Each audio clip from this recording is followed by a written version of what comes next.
Bonsoir chers téléspectateurs, bienvenue sur Team TV, la chaîne 100% digitale.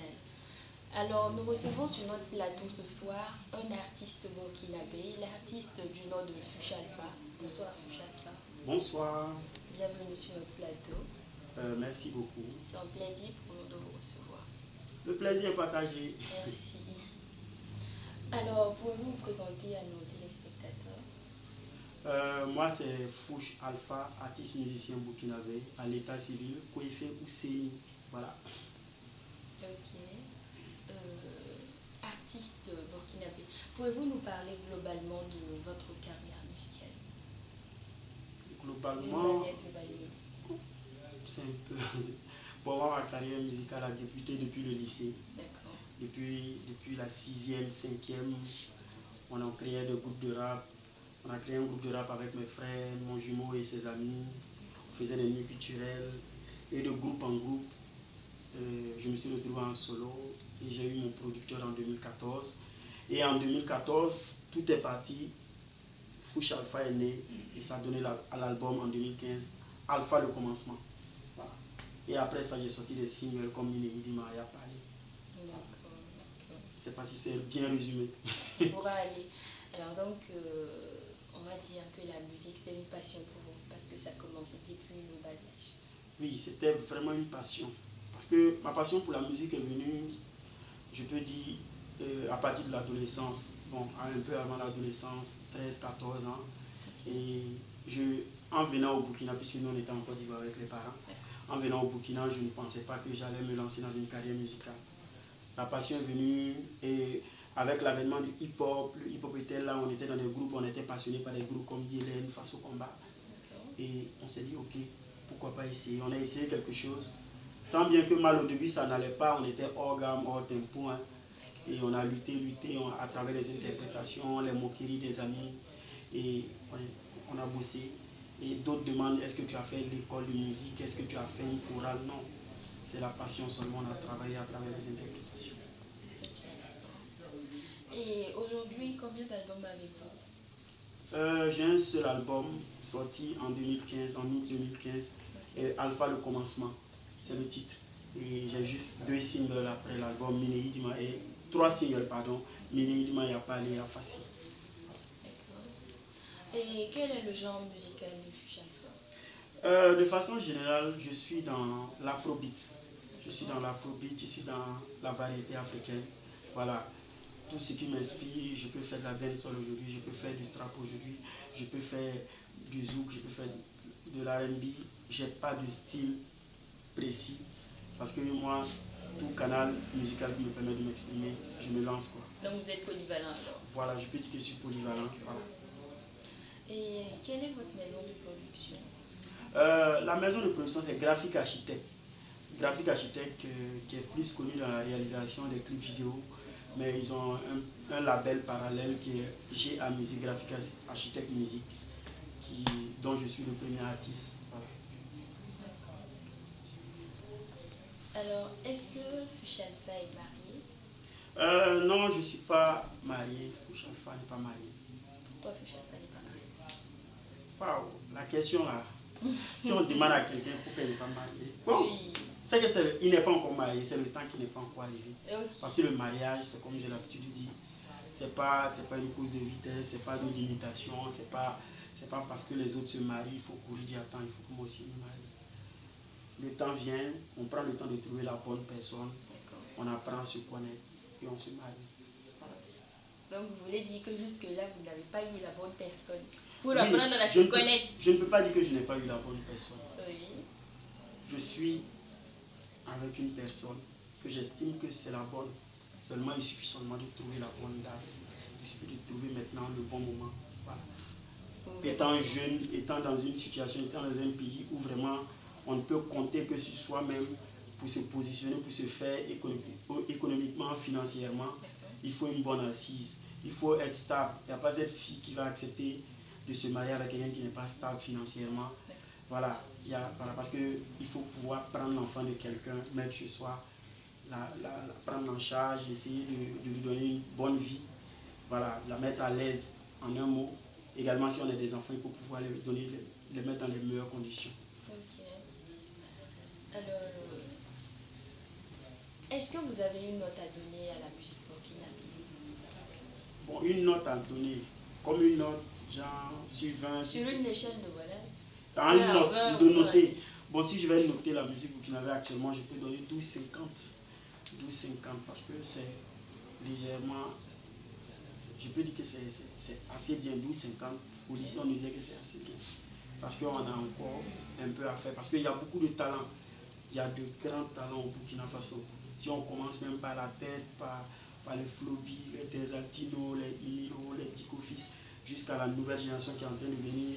Nous sommes une génération, on est entre une nouvelle génération et l'ancienne génération. Mais en bas, il y a d'autres jeunes qui commencent à venir, Hugo Boss et Cheesy, il y a beaucoup de jeunes artistes qui sont là. Mais il y a la qualité des sons qu'il faut parfaire, il y a la qualité des clips, il y a la qualité de la promotion, il y a la qualité des managers, la qualité des producteurs, il y a plein de choses à faire pour que la musique puisse avoir au moins un 18, un 19 ou un 20 sur 20. Si on compare par rapport à la musique américaine, par exemple. D'accord. Et qu'est-ce qu'il faut améliorer? Déjà, qu'est-ce qui ne va pas selon vous? Qu'est-ce qui ne va pas? Bon, précédemment, comme je dis, ce qui ne va pas dans la musique burkinabé, c'est juste que à certains niveaux, on manque de professionnalisme. Il y a certains à quel niveau? Bon, je m'explique. Il y a certains trucs où on banalise beaucoup de choses. Au niveau, par exemple, depuis la composition, depuis le début, certains artistes, juste que parce que tu as chanté un peu dans ta douche, tu sens que tu as une belle voix, tu décides de faire sortir, d'aller en studio. On ne prend pas le temps vraiment de composer, on ne prend pas le temps de mûrir une création, de l'inspiration. On part en studio, même dès que l'arrangeur vous dit que ça ne va pas, on commence à se vexer, ou bien il donne une critique positive, on s'énerve. Ça veut dire qu'on n'est pas prêt à accepter qu'on nous corrige, on n'est pas prêt à ce qu'on nous amène à améliorer notre travail. Et si on force, on arrive à faire sortir l'album, le single ou l'album, on pêche un peu dans la promo, dans la qualité des clips. On se dit, bon, on peut avoir un réalisateur qui nous dit il faut 1 million, 2 millions pour un clip. Certains artistes vont dire non, moi je connais quelqu'un qui peut me faire ça à 200 000, à 100 000 francs. On va aller faire ça et après on essaie de prendre ce clip-là, on va aller compétir avec un clip de Davido, un clip de R. Kelly. Il faut quitter, il ne faut pas qu'on se dise non, on est au Burkina, on se débrouille. Non, la musique maintenant, avec le digital, avec les réseaux sociaux, c'est devenu un seul marché. Il faut vraiment que les artistes, on essaie de passer à autre chose. La formation des managers, il faut des managers très virulents, très agressifs. Parce que le manager, c'est quelqu'un, c'est comme au niveau des taxis-gars ou même au niveau des gars, on voit des gens qui sont là dès que tu arrives avec ton bagage. Ils sont en train de se bousculer. Les managers doivent être en train de se bousculer comme ça pour trouver des marchés, en train de scruter un peu les sites, les liens des festivals pour voir est-ce que je peux placer mon artiste. Voilà. Déjà, on voit qu'ils sont en train de se professionnaliser avec des pages comme Team de Faso qui ont commencé sur Facebook, par exemple, et qui sont en train de grandir, qui sont en train de se convertir en télévision, web, en marché digital, tout. Je pense qu'on est en train d'aller. J'ai donné 12,50 pour dire que c'est bon, mais on peut mieux faire. Voilà. Il y a beaucoup de problèmes à tous les niveaux. Et je rappelle que vous êtes, en cette année 2019, détenteur du Koundé, meilleur featuring avec l'artiste Desaltino, bien sûr. Quelle était la motivation du concept Yapali? Bon, Yapali, c'est un concept.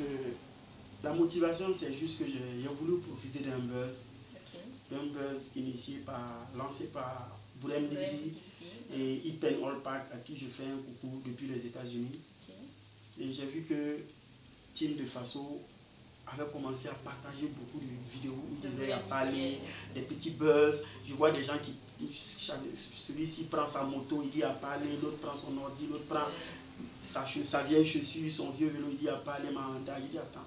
Voilà, parce que je suis abonné à la page Team de Faso, donc à chaque fois quand ça venait, je dis attends, ça c'est un truc. On peut profiter je peux faire de ça. Chose. Et Desaltino m'avait promis qu'on allait faire un film. J'ai appelé le producteur, j'ai dit bon, il y a un buzz, je veux profiter de ça. En ce moment, mon producteur n'était même pas au courant de ça. Et bon, il n'avait pas encore remarqué ce buzz. Il dit il faut qu'on se lance, je sens venir quelque chose. Si on fait et on approche Desaltino, comme c'est un peu dans les thèmes qu'il aime développer, je sais que ça va donner quelque chose. Et je suis allé en studio, l'arrangeur, en moins d'1 heure, on avait fini la chanson, des artistes sont venus mettre sa voix. En tout cas, c'est un clip qui a eu du succès. Les gens ont beaucoup aimé. Alors, quelles sont, je dirais, les difficultés que Fuchs Alpha rencontre dans sa carrière musicale? Bon, les difficultés, c'est déjà au niveau des fans, des mélomanes burkinabés. Au niveau des mélomanes burkinabés, ils ont toujours du mal à accepter la musique burkinabé. Je suis désolé de dire parce que on a plus tendance à soutenir les artistes qui viennent d'ailleurs que nos propres artistes. Un artiste va se décarcasser, faire un clip à coup de millions, il n'a pas de vues, il n'a pas de partage. On préfère écrire à l'artiste inbox parce qu'on se dit qu'on le connaît. Ah, envoie-moi ton clip là par WhatsApp et je peux avoir ta musique là. Et alors que à chaque fois, on a besoin des artistes, les mariages, les baptêmes, les anniversaires. On écrit aux artistes, s'il te plaît, je peux avoir une vidéo. Mais dès qu'on a un événement et dès qu'on veut organiser quelque chose, on préfère aller prendre le joyeux anniversaire d'un autre artiste pour coller sur ses vidéos, pour faire ses trucs. Et on ne soutient pas assez les artistes. C'est le seul problème. Je peux dire que c'est quasiment le seul problème de la musique burkinabé. Le Nigeria, ils ont commencé quasiment avec le même matériel que nous, avec quasiment la même musique. Mais ils ont travaillé, ils étaient prêts à un moment. Vous allez voir un artiste nigérian dans son propre pays qui peut prendre un cachet de 50 millions, 100 millions. Je vous assure, il n'y a pas cet artiste burkinabé qui va dire à ce jour qu'il a déjà eu un cachet de 100 millions et sur le plan national, de 50 millions. On voit des artistes nigérians qui refusent souvent des cachets de 10 millions, 20 millions même pour venir au Burkina.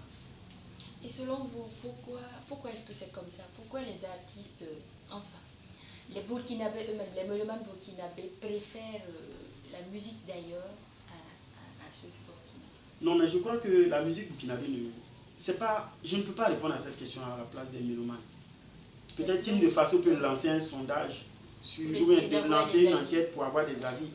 Parce que on trouve, moi je connais des jeunes qui ne sont pas encore sortis. Avant de venir ici, même, il y a un jeune qui m'a envoyé, il s'appelle Doudou. Il m'a envoyé ses sons. Je vous assure, si vous écoutez, on vous dit que c'est un artiste burkinabé, vous dites que c'est faux. La qualité, la justesse du savoir, tout. Moi, je connais beaucoup d'artistes. Je ne sais pas, on a quoi envier. Moi, il y a des gens qui m'écrivent de la Guinée, du Sénégal, qui m'écrivent un peu de la Côte d'Ivoire. Ils trouvent que je suis au niveau de leurs artistes qui sont bien reconnus, tout. Mais sur le plan national, regardez Flobi ou Emilo qui mettent des mois avant d'avoir 1 million de vues sur leur page. Je trouve que c'est assez déplorable. Et on devait être peut-être, on est combien de millions? Il y a pratiquement 3-4 millions de Burkinabés qui se connectent régulièrement sur les réseaux sociaux. Je me dis en 1 semaine, 2 semaines, un Burkinabé peut avoir au moins 1 million de vues. Mais le Burkinabé, tu mets un lien, il ne va même pas lire, il va venir, oh cool, c'est très joli ton clip. Il n'est même pas rentré voir. Voilà, il se dit, aïe, nos artistes burkinabés, on a trop tendance à insulter nos artistes. On va voir quelqu'un qui est assis, il ne connaît même pas les artistes, il ne connaît pas la musique. Il dit, ah, les artistes burkinabés, là, il ne vaut rien, tout, ils ne travaillent pas. Tout. Pourtant, si on lui demande de donner 2-3 artistes, il ne peut pas. Il n'a que le nom de Flobi, il n'a que le nom de Dez en tête. Voilà, c'est comme un enfant que tu passes ton temps à l'insulter, tu dis, ah, toi tu ne vaux rien, toi tu ne vaux rien, tu ne vaux rien. L'enfant sera touché, l'enfant aura tendance, même à l'école, il va perdre confiance en lui. Voilà. Donc on appelle les mélomanes burkinabés à plus de soutien.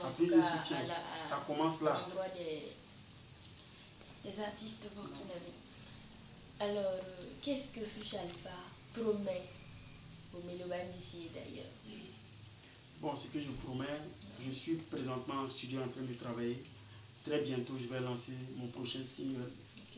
Et avec un clip comme j'ai l'habitude de le faire. Je prépare également mon clip et mon deuxième album qui sera prêt, Inch'Allah, en début d'année, début 2020. Et on va faire une promo autour. C'est une autre couleur, c'est un autre fou. Parce que j'ai travaillé avec d'autres arrangeurs. Un autre style musical? Pas forcément un autre style, mais je trouve que c'est beaucoup amélioré dans la qualité des sons, dans la manière de chanter. Beaucoup de nouveautés. Les gens auront beaucoup de surprises avec le deuxième album. D'accord. Ok. Votre dernier mot? Le dernier mot, c'est d'abord remercier Team de Faso pour tout ce que cette page-là, ce site-là fait pour la musique burkinabé. Ils sont venus, je dirais, de nulle part. ils ont commencé à contacter les artistes, ils ont commencé à faire la promo de la musique burkinabé, de la culture burkinabé. Les gens se disaient Team du Faso c'est quoi, Team du Faso c'est quoi. Et aujourd'hui, il n'y a pas cet artiste qui veut faire sa promo, même qui veut faire parler de lui sur les réseaux sociaux sans passer par Team du Faso. Il y a également d'autres sites qu'on connaît, mais ce Team du Faso également fait beaucoup pour la musique. Donc merci beaucoup et vous encouragez, vous incitez à aller davantage plus loin. Parce que c'est aussi grâce à vous qu'on peut parler d'un artiste burkinabé aux États-Unis, même en Australie. Demain, quelqu'un à travers les réseaux sociaux, un artiste peut avoir un grand producteur. Voilà. Et remercier mes fans, ceux qui me soutiennent, ceux qui sont constamment inbox en train de m'encourager, en train de me donner leur mot d'encouragement. Vraiment, merci beaucoup. Ok, et nos remerciements vont également à votre emploi. Merci d'être passé sur notre plateau. Merci également à nos téléspectateurs. Merci de nous avoir suivis.